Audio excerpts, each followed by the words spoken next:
স্মৃতিসৌধে পুষ্পস্তবক অর্পণের মাধ্যমে জাতির শ্রেষ্ঠ সন্তানদের প্রতি রাষ্ট্রপতি ও প্রধান উপদেষ্টার শ্রদ্ধা স্মরণ করা হলো মুক্তিযোদ্ধাদের আত্মত্যাগ। কারো সাথে অনৈক্য নয়, রয়েছে স্বার্থের সংঘাত, মন্তব্য মির্জা আব্বাসের। ক্ষমতায় বসার জন্য নির্বাচন চাপিয়ে দেয়া হলে মানা হবে না, বললেন নাহিদ ইসলাম। ২৪-এর গণ অভ্যুত্থানের মধ্য দিয়ে ৭১-এর যে স্পিরিট সেটি পুনর্জীবিত হয়েছে। আজকে স্বাধীনতা দিবস প্রমাণ করবে দ্বিতীয় স্বাধীনতা বলে বাংলাদেশে কিছু নাই। স্বাধীনতা দিবসে জিয়াউর রহমানের সমাধিতে বিএনপির শ্রদ্ধা। মির্জা ফখরুল বললেন, ডিসেম্বর থেকে জুনের মধ্যে নির্বাচন নিয়ে প্রধান উপদেষ্টার বক্তব্য অস্পষ্ট। অত্যন্ত অস্পষ্ট কথা। ডিসেম্বর থেকে জুন ৬ মাস, সুতরাং এটা কোনো রোড ম্যাপ দেওয়া হয়নি।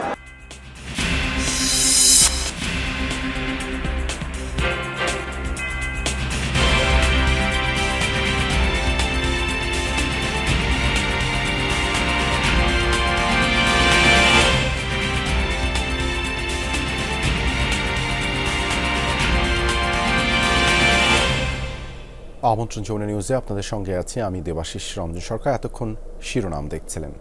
স্বাধীনতা দিবসে বীর সন্তানদের স্মরণ করছে গোটা জাতি।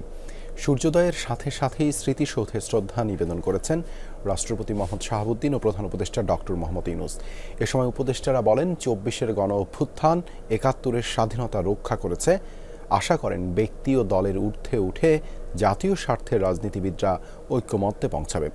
বিশিষ্ট ব্যক্তিদের পর শহীদদের প্রতি শ্রদ্ধা জানিয়েছেন সর্বস্তরের মানুষ।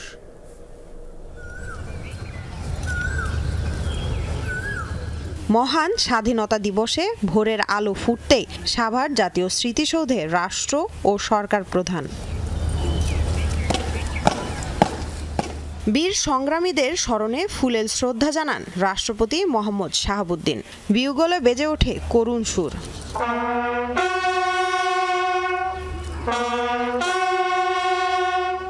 এরপরে জাতির সূর্য সন্তানদের প্রতি ফুল দিয়ে শ্রদ্ধা নিবেদন করেন প্রধান উপদেষ্টা ডক্টর মোহাম্মদ ইউনূস। এ সময় কিছুক্ষণ নীরবে দাঁড়িয়ে থাকেন তিনি। এরপরে রাষ্ট্রীয় সালাম জানায় সশস্ত্র বাহিনীর চৌকস দল।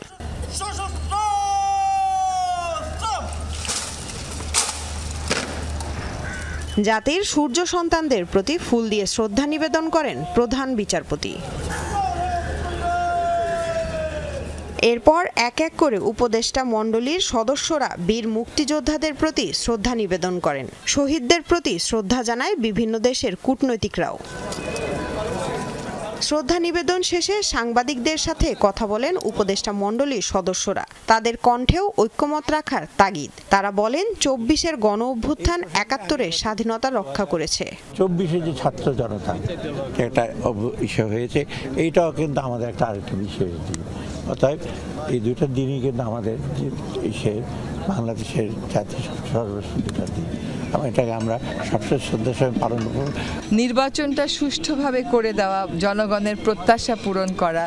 আরেকটা বড় বিষয় হচ্ছে, সবসময় আমরা বলি যে এই যে জুলাই অগস্টে যে হত্যাকাণ্ডটা হলো, যে বর্বরতাটা হলো, এইটার একটা সুষ্ঠু বিচার। বিগত ১৬ বছরে ফ্যাসিবাদ এই স্বাধীনতার যে কনসেপ্ট সেটাকে নষ্ট করে দিয়ে গেছে। ভূখণ্ড স্বাধীন হয়ে কোনো লাভ নেই। আমরা মনে করি ২৪ সেই স্বাধীনতাকে রক্ষা করেছে এবং ২৪-এর গণঅভ্যুত্থান আবার একটি রক্তক্ষয়ী গণঅভ্যুত্থানের মধ্য দিয়ে ৭১ অর্জিত স্বাধীনতাকে আমরা রক্ষা করার যেই কঠিন লড়াই, সেই লড়াইয়ের একটা অন্যতম ধাপ হচ্ছে ২৪। এরপরে সর্বসাধারণের জন্য উন্মুক্ত করে দেওয়া হয় জাতীয় স্মৃতিসৌধের ফটক। ২৬ মার্চের স্বাধীনতার ঘোষণায় এই ভূখণ্ডের মানুষের সেরা প্রাপ্তি, যার মাধ্যমে গোটা বিশ্বকে জানিয়ে দেয় আমরা আর পরাধীন নই। পৃথিবীর মানচিত্রে আসে পরিবর্তন, আকাশে ওড়ে লাল সবুজের পতাকা, যুক্ত হয় নতুন এক রাষ্ট্র বাংলাদেশ। লামিয়া তিথি, যমুনা নিউজ, সাভার জাতীয় স্মৃতিসৌধ। কারো সাথে অনৈক্য নেই, তবে স্বার্থের সংঘাত রয়েছে। জাতীয় স্মৃতিসৌধে শ্রদ্ধা নিবেদনের পর এই মন্তব্য করেছেন বিএনপির স্থায়ী কমিটির সদস্য মির্জা আব্বাস। সকালে স্বাধীনতা দিবস উপলক্ষে ৭১-এর বীর সেনানীদের প্রতি শ্রদ্ধা জানায় বিএনপি। পরে মির্জা আব্বাস বলেন, আজকের স্বাধীনতা দিবসই প্রমাণ করে দ্বিতীয় স্বাধীনতা বলে কিছু নেই। সব দলের নিজস্ব পরিকল্পনা বা নীতি আছে, দলীয় আদর্শের ভিত্তিতেই কথা বলছেন নেতাকর্মীরা, এমনটাও জানান মির্জা আব্বাস। বৃহত্তর ঐক্যের প্রয়োজন হলে সবাই আবার এক হয়ে যাবে মনে করেন এই বিএনপি নেতা। তার প্রত্যাশা ডিসেম্বরেই নির্বাচন হবে। দ্বিতীয় স্বাধীনতা বলে বাংলাদেশে কিছু নাই।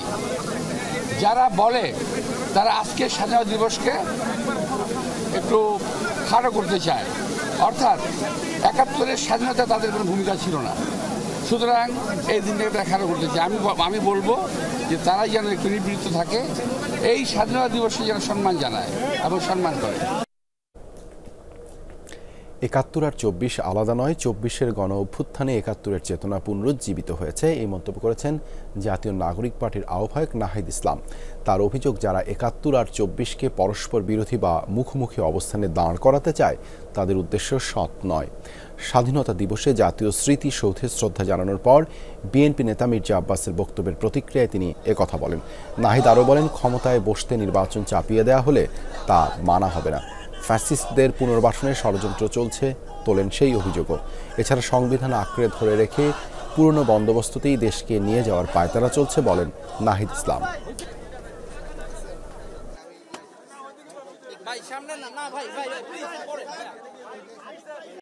একাত্তর এবং ২৪ আলাদা কিছু নয়, বরং ২৪-এর গণ অভ্যুত্থানের মধ্য দিয়ে ৭১-এর যে স্পিরিট সেটি পুনর্জীবিত হয়েছে। যারা এটাকে আসলে পরস্পর বিরোধী বা মুখোমুখি করে দাঁড়া করাচ্ছে তাদের উদ্দেশ্য অসৎ, এবং আমরা মনে করি তারা ২৪-এর গণ অভ্যুত্থানকে, এই যে ছাত্র জনতার বিজয়কে প্রকৃতভাবে উপলব্ধি করতে পারেনি।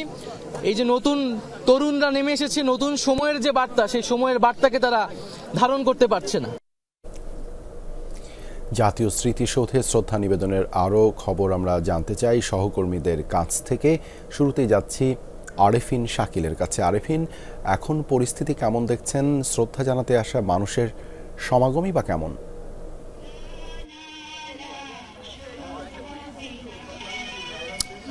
স্বাভাবিকভাবে দেবাশিস, যেহেতু রমজান এবং সেই সাথে তপ্ত রোদ, খানিকটা মানুষের সমাগম কমেছে সকাল থেকে যে পরিমাণে আমরা মানুষ দেখেছি।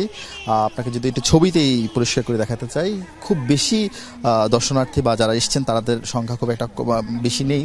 একেবারেই শেষ মুহূর্তে যে কয়েকটি সংগঠন রয়েছে, বিশেষ করে সামাজিক এবং রাজনৈতিক যে সংগঠনগুলো রয়েছে সেই সংগঠনগুলোর পক্ষ থেকে অনেকে এসেছেন। এবং দেখতেছি মুক্তিযুদ্ধ কাউন্সিল থেকে এখন একটি মিছিল এসছে এবং তারা স্মৃতিসৌধের বেদিটির দিকে তারা রওনা হয়েছেন। এবং সব মিলিয়ে যদি আপনাকে দেবাশিস বলি যে সকাল থেকেই মূলত বিশেষ করে উল্লেখযোগ্য রাজনৈতিক দলের নেতাকর্মীরা এসেছেন আজকের এই স্মৃতিসৌধের শহীদ মিনারে এবং স্মৃতিসৌধে, এবং সেই সঙ্গে তারা এছাড়া বাইরে অন্যান্যবার আমরা যেরকম সামাজিক এবং সাংস্কৃতিক সংগঠনগুলোর এবং বিভিন্ন শিক্ষা প্রতিষ্ঠানের স্বতঃস্ফূর্ত অংশগ্রহণ দেখি, এবার কিন্তু সেই অংশগ্রহণটা খানিকটা কম। যদিও বলা হচ্ছে যে যেহেতু রমজান এবং স্কুলগুলো বন্ধ হয়ে গেল, যার ফলে শিক্ষার্থীদের অংশগ্রহণ অনেকাংশেই কম ছিল। একেবারে যদি বলি খুবই নগণ্য উপস্থিতি ছিল। এবং রাজনৈতিক দলগুলোর নেতারা যেটা বলছেন বারবারই, তারা বলছেন যে বাংলাদেশকে নতুন করে মানুষকে নির্মাণের একটা তারা দাবি তুলছেন এবং তারা বলছেন এই বাংলাদেশ সেই বাংলাদেশ হবে যে বাংলাদেশ গণতান্ত্রিক হবে, যে বাংলাদেশের সাম্য এবং মানবিক মর্যাদা প্রতিষ্ঠা হবে, এবং এই বাংলাদেশে কেউ স্বাধীনতার যে সত্যিকারের যে সুফল সে সুফল সব মানুষের ঘরে ঘরে পৌঁছাবে, সেই রকম বার্তাই তারা দিচ্ছেন। এবং সাধারণ মানুষের পক্ষ থেকে আসলে একই দাবি উঠছে। এবং সেই সঙ্গে বাম সংগঠনগুলোর পক্ষ থেকে ৭১-এ যারা গণহত্যা চালিয়েছে তাদের বিচারের দাবি তোলা হয়েছে। দেবাশিস, ধন্যবাদ আরেফিন যুক্ত হবার জন্য। সুমায়া ঐশীও রয়েছেন আমাদের সঙ্গে। ঐশী, স্মৃতিসৌধে এখন কারা শ্রদ্ধা নিবেদন জানাচ্ছেন, কি কি আনুষ্ঠানিকতা রয়েছে সেখানে? দেবাশিস, যেমনটি আমাদের সহকর্মী আরেফিন শাকিলও বললেন যে এর মধ্যে প্রধানতম যে রাজনৈতিক দলগুলো বেশিরভাগই তারা সম্মান জানিয়ে বা শ্রদ্ধা জানিয়ে গেছেন, এবং ছোট ছোট যেই প্রতিষ্ঠান বা সংগঠন আছে তারা কিন্তু শ্রদ্ধা জানাচ্ছেন। এবং কিছুক্ষণ আগে আমরা দেখেছি গণসংহতি আন্দোলন শ্রদ্ধা জানিয়েছেন। গণসংহতি আন্দোলনের পক্ষ থেকে শহীদ বেদিতে শ্রদ্ধা জানানো হয়েছে। এখন কিন্তু দেখছি যে ছোট ছোট অন্যান্য যে সংগঠনগুলো রয়েছে তারা শ্রদ্ধা জানানোর জন্য আসছেন। তবে খুব স্বাভাবিকভাবে সকাল থেকে যারা শ্রদ্ধা জানিয়েছেন, অনেক মানুষ শ্রদ্ধা জানিয়েছেন, সাধারণ মানুষের শ্রদ্ধা জানানোর দৃশ্য আমরা দেখেছি। এখন মানুষের সংখ্যা জাতীয় স্মৃতিসৌধে কমেছে, এখন কিন্তু আমরা দেখতে পাচ্ছি যে মানুষের সংখ্যা কমছে। যেমনটি আমাদের আগের সহকর্মী বলেছিলেন যে যেহেতু রোজা পড়ছে এবং যেহেতু ছুটি শুরু হয়ে গেছে ঈদের, ফলে ঈদের ছুটির কারণে অনেকে বাড়িতে চলে গিয়েছেন, ফলে এবার কিন্তু গতবারের মতো তো বিশাল সংখ্যক মানুষ না হলেও মানুষের আবেগ কিন্তু একই রকমই রয়েছে। অনেকের সঙ্গে আমাদের কিন্তু কথা হয়েছে, সেটি সাধারণ জনগণ হতে পারে বা রাজনৈতিক দলগুলো হতে পারে, সকলেরই একই বক্তব্য। সেটি হচ্ছে ৭১-এ যেমন রক্ত দিয়েছে বাংলাদেশের মানুষ দেশকে স্বাধীন করার প্রয়াসে, ঠিক একইভাবে ২৪-এও কিন্তু মানুষ রক্ত দিয়েছে দেশকে ফ্যাসিস্ট মুক্ত করার জন্য এবং স্বাধীনতা অর্জনেরই লক্ষ্যে। সেই উদ্দেশ্য যাতে সেই যেই কারণে আসলে রক্ত দেয়া, সেই কারণ যাতে অক্ষুণ্ণ থাকে, সেই কারণ যাতে অর্জিত হয়, অর্থাৎ স্বাধীনতা যাতে অক্ষুণ্ণ থাকে, তার জন্য যে ধরনের পদক্ষেপ নেওয়া প্রয়োজন সব পদক্ষেপ যাতে সরকারের পক্ষ থেকে নেওয়া হয়, সকলেরই সেই আহ্বান, সকলেরই সেই দাবি আমরা শুনেছি তাদের কাছ থেকে। ধন্যবাদ ঐশী যুক্ত হবার জন্য। ডিসেম্বর থেকে জুনের মধ্যে নির্বাচন নিয়ে প্রধান উপদেষ্টার বক্তব্য অস্পষ্ট, এই মন্তব্য করেছেন বিএনপি মহাসচিব মির্জা ফখরুল ইসলাম আলমগীর। সকালে স্বাধীনতা দিবসে বিএনপির প্রতিষ্ঠাতা জিয়াউর রহমানের সমাধিতে শ্রদ্ধা নিবেদন করে বিএনপি। এরপরই এই মন্তব্য করেন দলের মহাসচিব। মঙ্গলবার সন্ধ্যায় জাতির উদ্দেশ্যে দেয়া প্রধান উপদেষ্টার ভাষণের বিষয়ে বলেন, নির্বাচনী ইস্যুতে কোনো রোডম্যাপ ঘোষণা করা হয়নি। বলেন, বারবারই নির্বাচনী রোডম্যাপ দিতে বলেছে বিএনপি, নতুবা দেশের সংকট কাটবে না অভিমত মির্জা ফখরুলের। বলেন, জনগণের ভোটাধিকার আদায়ের জন্যই ক্ষমতায় যেতে চায় বিএনপি। অত্যন্ত অস্পষ্ট কথা, ডিসেম্বর থেকে জুন 6 মাস, সুতরাং এটা কোনো রোড ম্যাপ দেওয়া হয়নি। আমরা বারবার বলে আসছি যে স্পষ্ট রোড ম্যাপ এবং দ্রুত নির্বাচন, তা নাহলে যে সংকটগুলো সৃষ্টি হচ্ছে এই সংকটগুলো কাটবে না। ঈদ যাত্রায় কমলাপুর রেল স্টেশনে ঘরমুখো মানুষের ভিড়, যাত্রা নির্বিঘ্ন করতে বিশেষ ব্যবস্থা নিয়েছে রেলওয়ে। এই মুহূর্তে কথা বলছেন রেলওয়ে স্টেশন ম্যানেজার কমলাপুরের, আমরা সরাসরি চলে যাচ্ছি সেখানে। ট্রেন নামে যে ট্রেনটা উদ্বোধন করা হয়েছে সেটা ঢাকা ভৈরববাজার থেকে, ঢাকা উদ্বোধন নয়, এটা রিসিভ করা হয়েছে ভৈরববাজার থেকে ঢাকা আসার পরে আমাদের মাননীয় উপদেষ্টা মহোদয় রিসিভ করছেন। এটা আপনারা খুব ভালো করে জানেন যে কোচগুলো, এই কোচগুলো পুরনো নয়, এই কোচগুলো নতুন কোচ। এই কোচগুলো আমাদের মেট্রো রেলের যে আদলে এই বসার ব্যবস্থা, সেই আদলে কোচগুলোর ব্যবস্থা করা হয়েছে এবং ওয়ার্কশপ থেকে বের করা হয়েছে। আর আরেকটা বিষয় হলো, এই ট্রেনটা আজকেই প্রথম চালু হয়েছে, সুতরাং এই ট্রেনটা আজকে নতুন ট্রেন।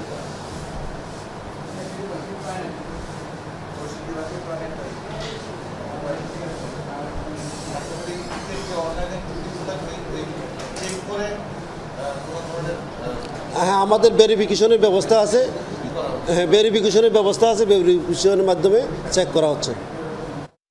রেলে দুর্নীতি ও অপচয় বন্ধে কাজ চলছে বলে জানিয়েছেন রেল উপদেষ্টা মোহাম্মদ ফাউজুল কবির খান। সকালে কমলাপুরে ঢাকা ভৈরব ঢাকা কমিউটার ট্রেন উদ্বোধন শেষে উপদেষ্টা বলেন, টিকিট জালিয়াতিতে রেলের কেউ জড়িত থাকলে আইনি ব্যবস্থা নেওয়া হবে। এ সময় সাংবাদিকদের প্রশ্নের জবাবে তিনি বলেন, যাত্রীদের চাহিদা মাথায় রেখে বিভিন্ন রুটে আরও নতুন নতুন ট্রেন চালু করা হবে, তবে লোকসান থেকে বের হতে না পারলে রেল সেবা কমানো ছাড়া কোনো উপায় থাকবে না সরকারের। রেলওয়ের দুর্নীতি, রেলওয়ের যে অপচয় সেটা যাই, এবং আমরা সেটা যাতে কমে, দুর্নীতি যাতে কমে এবং অপচয় যাতে বন্ধ হয়, সেজন্য আমরা কার্যকর ব্যবস্থা নিচ্ছি। লোকসানি প্রতিষ্ঠা হওয়ার কারণে রেলের যে লোকোমোটিভ নাই, মানে ইঞ্জিনের স্বল্পতা আছে, তারপরে কোচের স্বল্পতা আছে। এখন কোচ যেগুলো পুরনো সেগুলোকে দিয়ে আমরা চালাচ্ছি, তো আমরা কোচ সংগ্রহ করার জন্য চেষ্টা চালাচ্ছি।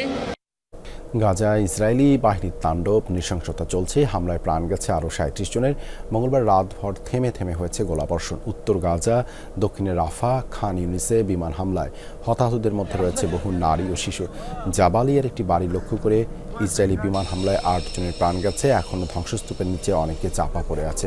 যুদ্ধবিরতি ভেঙে গত সপ্তাহে আবারও গাজায় অভিযান শুরু করে ইসরায়েল। এক সপ্তাহে প্রাণ গেছে প্রায় ৮০০ ফিলিস্তিনির। সেভ দ্য চিলড্রেনের দাবি, নিহতের তালিকায় রয়েছে ২৭০ শিশু। গাজায় ১.৫ বছরের ইসরায়েলি আগ্রাসনের প্রাণহানি ৫০,০০০-এর বেশি।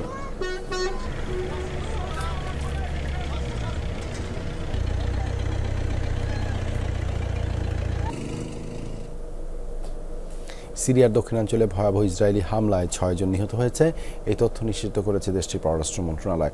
মঙ্গলবার দেরা প্রদেশে চালানো হয় এই হামলা। নিজ ভূখণ্ডে ইসরায়েলি আগ্রাসনের নিন্দা জানিয়েছে সিরিয়া সরকার, পাশাপাশি আন্তর্জাতিক তদন্তের দাবিও তুলেছে তারা। জাতিসংঘের নিরাপত্তা পরিষদেও ভয়াবহ এই হামলার নিন্দা জানানো হয়। এছাড়া হামলা বন্ধে ইসরায়েলের উপর চাপ প্রয়োগের আহ্বান জানিয়েছে জাতিসংঘ। সিরিয়া ইসরায়েলি আগ্রাসন বন্ধের দাবি জানিয়েছে সৌদি আরব, কাতার সহ মধ্যপ্রাচ্যের বেশ কিছু দেশ।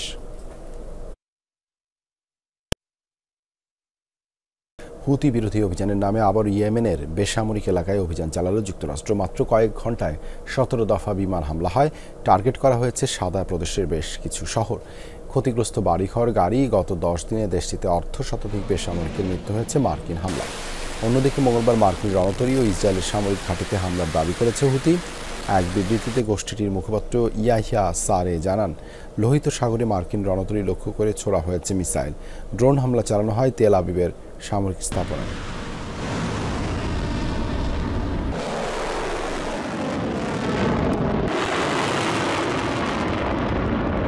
نفذت القوات الصاروخية وسلاح الجو المسير والقوات البحرية خلال